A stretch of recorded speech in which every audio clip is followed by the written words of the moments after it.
Greetings, gardeners! Welcome back to RootsUp. We're excited to have you join us in the garden today. Today, we're going to transplant some seedlings that are rather special to me. So, I've been procrastinating for the last 3 weeks to give them a little extra time in their cozy greenhouse, and so they can have a little more root mass to work with. You'll see me mix and pull a few larger chunks of material from my medium. I have a pretty simple soil mix here, just peat moss and leca. I would recommend using perlite, but I'm out right now, and I need drainage and aeration. This'll do the job. You can find all these ingredients in the links section in the description. There's no nutrition in this mix, because I don't want to burn these babies. I'm not going to transplant this whole tray, as most things in here aren't ready. This tray is where I start my more difficult or experimental seeds.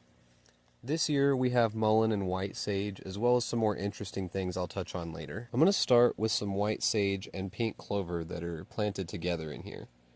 Going in from the bottom first will help make sure I don't damage the roots too much. Once it's loosened from the tray, I can gently grab over the top of the leaves and work the soil out of the cell. After it's free, I'm going to do the unthinkable and set it to the side on the table here. I do this to prep the soil some and apply mycorrhizae directly to the root zone. We're going to do this for each seedling we remove today.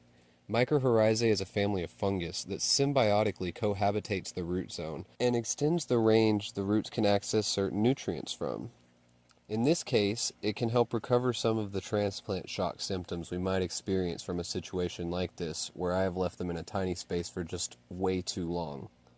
The mycos you see featured here is also a little bit of worm castings and biochar and a few other nutrients to boost the transition. You can find an affiliate link in the description section below. Next is the first citrus trees the RootsUp fam has ever cultivated. These are some oranges that a coworker gave me a bag of. They came from his grandfather's orchard in Louisiana. You can see the taproots coming out the bottom of this cell, and this is what I meant by I waited too long.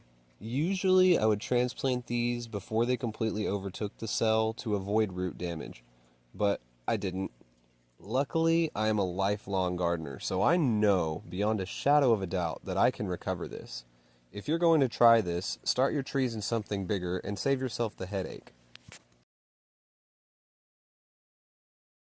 Out of 3 pounds, I only found 9 seeds, and I planted them all 3 per cell. I don't know what variety they are, but they peeled easier than cuties and tasted delicious, with more juice than your typical grocery store orange. Given they came from a zone 7B, and we are either an 8B or 9A depending on the map you use, I am happy to assume they will grow safely in our area after a couple of years of acclimatization.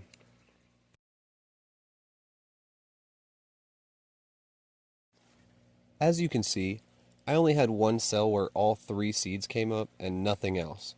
So I'm going to follow the same process as before, except I don't want the soil this time, because I want to separate these babies into 3 individual trees.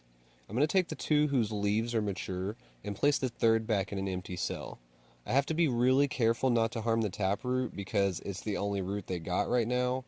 But more importantly, I don't want to damage the little seed germ still attached, as that would definitely kill them.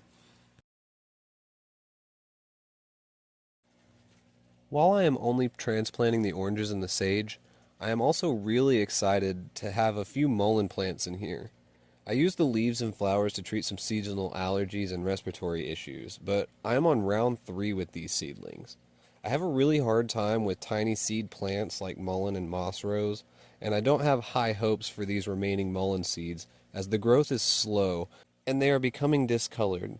I will direct sow some out in the garden this year anyhow.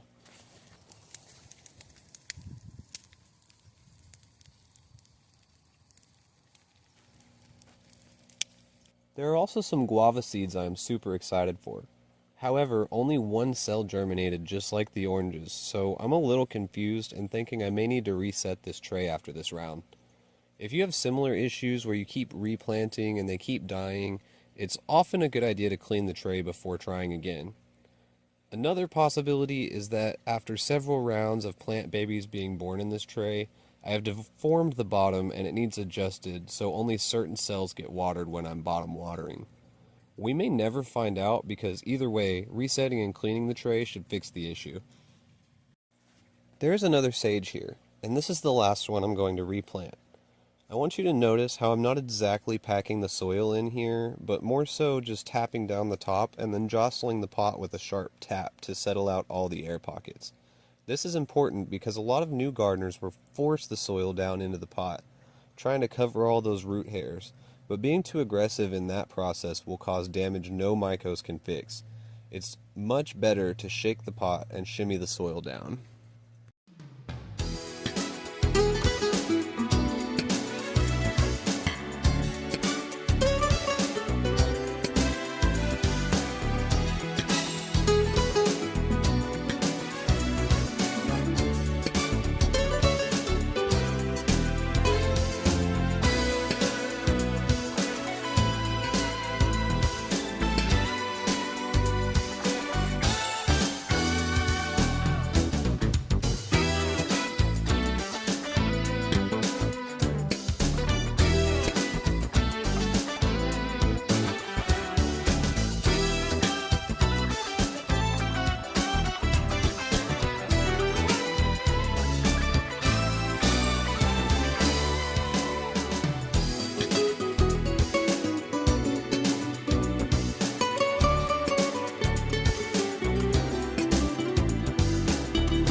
To finish everything out, we're going to make some temporary greenhouses for these children.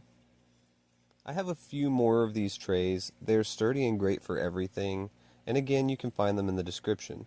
But these 4-inch pots don't all fit cleanly into one tray, so we're going to use 2 per tray and give each plant a baby food jar of water, or about 1.5 fluid ounces directly from our beta sorority, and then cover them with a gallon-sized Ziploc bag.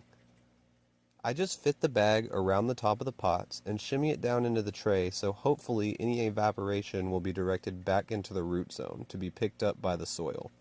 I want pretty wet conditions over the next week, but not swampy, so matching the watering to the pot size and making sure it can be recycled will be key to a successful transplant.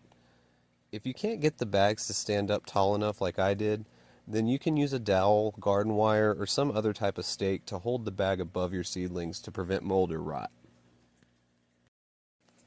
The last sage gets to be a lonely boy, so we're going to take Barry's recycled beta cup instead of another tray, and a sandwich-sized Ziploc bag. In total, we ended up with 3 white sage seedlings, 1 clover patch, 2 orange trees, all in 4-inch pots. We only need 1 sage bush, so the other 2 will likely end up at our March New Moon Market booth. But the oranges will be staying in case they aren't self-fertile. If the 3rd seedling catches up, it will also be making its way to the March market. These little ones will not be watered until 1 week after their bags come off, and likely will be fed 500 ppm of nitrogen-heavy fertilizer. The bags will probably come off in a week or 2, so around 3 weeks, and they'll be ready to start hardening off. Thanks for joining us in the garden today. Remember to like and subscribe. We'll see you next time with our Roots Up.